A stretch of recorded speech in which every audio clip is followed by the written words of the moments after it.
वाराणसी सरपंच से प्रधानी चुनाव के पहले प्रधान बने स्वर्गीय राम आधार सिंह ने दिया उदय प्रताप को प्रधान का टाइटल। तब से शुरू हुई सबके नाम के आगे लगाना प्रधान। 15 वर्षों से गांव की सरकार चलाते हुए रोहनिया विधानसभा के जनता का सेवा करना चाहते हैं। एडवोकेट MA LLB प्रबंधक यूपी एकेडमी राष्ट्रीय सचिव अपना दलेस के उदय प्रताप प्रधान।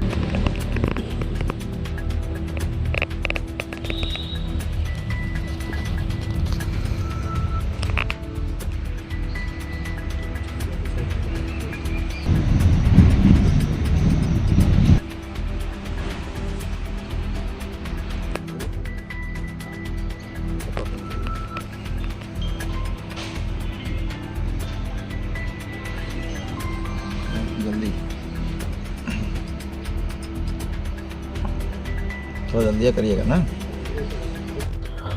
आज जो आपको ये पैलेस दिखाई दे रहा है, यह पैलेस और इस पैलेस के जो ऑनर हैं और जिनसे हमारी टीम आज सवेरा काशी की टीम मुलाकात करने आई है, वह आगामी जो है 2027 की विधानसभा रोहनिया से चुनाव लड़ने की तैयारी में है और वर्तमान में वो जो है ग्राम प्रधान भी हैं। और जो आप गांव की समस्या पीड़ा लेकर के लोग इनके यहाँ आते हैं या अपने तक सुन करके कोर्ट से लेकर कचहरी थाना से लेकर जिस स्तर पे कार्रवाई होती है, ये हमारे बीच में जानकारी मिली है कि इनके द्वारा सभी समस्याओं का समाधान एक जनता दरबार के रूप में नहीं, एक राह चलते हुए भी ये लोगों का करते नजर आते हैं। तो हमारे साथ बीच में अभी उपस्थित होने जा रहे हैं जो है, और हम दिखाएंगे आपको। मेरी चैनल लगातार वो कर रही है, ये हमारे बीच में है। आपका शुभ परिचय क्या है, क्या नाम है हमारे चैनल पे, आप दर्शक देख रहे हैं, आपका परिचय बताइए। मैं उदय प्रताप प्रधान, राष्ट्रीय सचिव अपना दल एस में हूँ और यूपी एकेडमी के डायरेक्टर भी हूँ जी। मेरा विद्यालय भी बढ़नी में है, बच्चों का अच्छी शिक्षा देने का काम करता हूँ। मैं जब से अपनी होश संभाला हूँ तब से मैं समाज सेवा में लगा हुआ हूँ और जितने भी सामने मसले आते हैं सबका निस्तारण बखूबी निपटाता हूँ जी। जितने भी समाज में दिक्कत परेशानी है, जितना भी मुकदमे हैं, जैसे मैं एग्जाम्पल आपको बता दूं कि आपको बड़ा आश्चर्य होगा कि मैं जब प्रधान यहाँ कंठीपुर का बना तो यहाँ बहुत सारे मुकदमे थे जी। और इस मुकदमे में मैंने सारे बुजुर्गों को बैठा करके, सारे दोनों पक्षों को बैठा करके मैंने देखा कि क्या मुकदमा है, इसका निस्तारण क्या है। चूँकि हम LLB भी हैं और वकालत की पढ़ाई भी किए हैं, तो इससे मैंने देखा कि समाज में पहला तो ये जो झगड़े की लड़ाई का जड़ होना चाहिए वो निस्तारण होना चाहिए। तो मैंने अपने गांव में सारे मुकदमे जितने थे बैठा करके सब कुछ मैंने निस्तारण कर दिया। आज की डेट में एक आध दो मुकदमे अगर हो तो होने, तो बाकी सभी मुकदमे को मैंने अपने ही गाँव में बैठा करके व्यवहारन समझौता के तहत समाप्त कर दिया। आप अनुप्रिया पटेल जी के अपना एस पार्टी से जो है राष्ट्रीय सचिव के पद में है और वर्तमान में आप ग्राम पंचायत की जो सरकार होती है, गांव के आप मुखिया हैं, गांव की समस्या, गांव की सरकार आप चला रहे हैं। तो आपका नाम जो उदय प्रताप प्रधान पड़ा, वो प्रधान कैसे पड़ा, क्या है उसका जो है? मेरा नाम इसमें बड़ा रहस्य है। हमारे पूरे परिवार के लोग प्रधान टाइटल लगाते हैं और जब प्रधानी का शुरुआत हुआ उस समय हमारे पिताजी प्रधान थे जी। तो वो एक ऐसा विचार बनाया कि हम अपने बच्चों को प्रधान टाइटल रख देते हैं कि जीवन जितना भी मतलब समाज में वो जाएगा संदेश परिवार का, तो वो लगेगा कि नहीं ये पूरे परिवार प्रधान है और वो निस्तारण वही था कि हमारे पिताजी जो शुरुआत में प्रधान हुए थे वही नाम आज भी हमारे बच्चे भी, सभी बच्चे भाई सभी लोग प्रधान टाइटल लगाते हैं।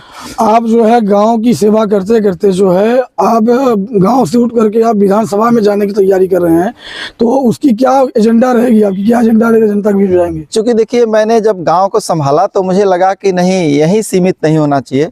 चूँकि अगर सबके पास काबिलियत और वो चीज़ें जज्बा नहीं होती है, तो मुझे लगा कि मेरे अंदर वो जज्बा है कि मैं कुछ कर पाऊँ समाज के लिए। तो मेरे मन में बड़ी ख्वाब जुटी हुई है, बड़ी ख्वाब सजाए हुए हैं विधानसभा के लिए, और मौका मिलेगा तो और आगे भी चलेंगे। तो है क्या कि देखिए शिक्षा और स्वास्थ्य और जो बुनियादी स्तर पे विवाद है उसमें मैं चाहता हूं कि कोई ऐसा निस्तारण किया जाए कि विवाद उत्पत्ति ही न हो, या उत्पत्ति हो चुकी है तो उसको हमेशा हमेशा के लिए कैसे समाप्त होगा, उस पे मैं काम करना चाहता हूं। जैसे आपने जो ग्राम पंचायत की आपने यहाँ सरकार चलाई, यहाँ के लोगों की समस्या दूर किया, जितनी भी मुकदमा थी आपने जीरो टॉलरेंस पर ला करके वो जीरो ग्राउंड पे कर दिया है। 1-2 मुकदमे हर ग्राम पंचायत में होती है, तो वो बहुत अच्छी पहल आपकी है। तो मैं जानना चाहता हूँ कि आप गाँव की सरकार चलाए हैं, गाँव के लोगों के जो है निस्तारण किए हैं। यह माननीय प्रधानमंत्री जी का संसदीय क्षेत्र है और हिट सीट है। यहाँ पे आप रोनिया विधानसभा की जिम्मेदारी लेने का एक अथक प्रयास कर रहे हैं कि अगर कहीं टिकट मिलती है तो मैं जो है एमएलए का चुनाव लड़ूंगा और रोनिया विधानसभा की जनता का सेवा करूंगा। एक जो ग्राम पंचायत आपकी एरिया है, छोटी एरिया है, लेकिन विधानसभा बहुत बड़ी एरिया होगी, तो क्या आप जगह जगह अपने जनप्रतिनिधि नियुक्त करेंगे कि डायरेक्ट जो है जनता से मुलाकात करेंगे? देखिए, स्वयं ही अपना करना वो उचित रहता है, क्योंकि दुनिया भर के चाहे जितना भी लोगों को रख ले, अगर सबसे संतुष्ट कोई जनता होती नहीं है। स्वयं काम करने में उसका आनंद कुछ और रहता है। रूबरू बुजुर्गों से, नयुआ से और सब सारे जानकार लोगों से, जो रिटायरमेंट है उन लोगों से मिल मिला करके जितनी भी समस्याएं हैं, जितने भी वास्तविक स्वतंत्र भारत में अगर हम लोग हैं तो हमारे शरीर के अंदर ये होना चाहिए कि मैं स्वतंत्र हूँ, और ऐसा प्रदर्शित नहीं होता है। बड़े बुजुर्गों से मैंने मिला है, जानकारों से मिला है, तो उनके मन में बहुत सारी अभी पीड़ा भरी है, उस पीड़ा को निकालना चाहता हूँ। जैसा कि आपने देखा कि हमारे बीच में जो ग्राम पंचायत के मुखिया होते हैं और ग्राम प्रधान होते हैं वो हमारे बीच में मौजूद थे, और इन्होंने लाइव इंटरव्यू, आप हमारे एक्सक्लूसिव इंटरव्यू चलाया, आपने सुना है कि ये कैसे विधानसभा का, कैसे प्रधानमंत्री के हिटिंग सीट का जो है सेवा करेंगे, एक सेवा का मौका चाहते हैं जनता से। तो मैं अपने रोनिया विधानसभा की जनता से अपने चैनल के माध्यम से आग्रह करता हूँ कि अगर कहीं न कहीं इसे देखा जाए तो अगर उदय प्रताप प्रधान अगर चुनाव लड़ने का प्रयास कर रहे हैं तो आप लोग समर्थन, सहयोग, आशीर्वाद देकर इन्हें विजयी बनाएं। वाराणसी से विकास।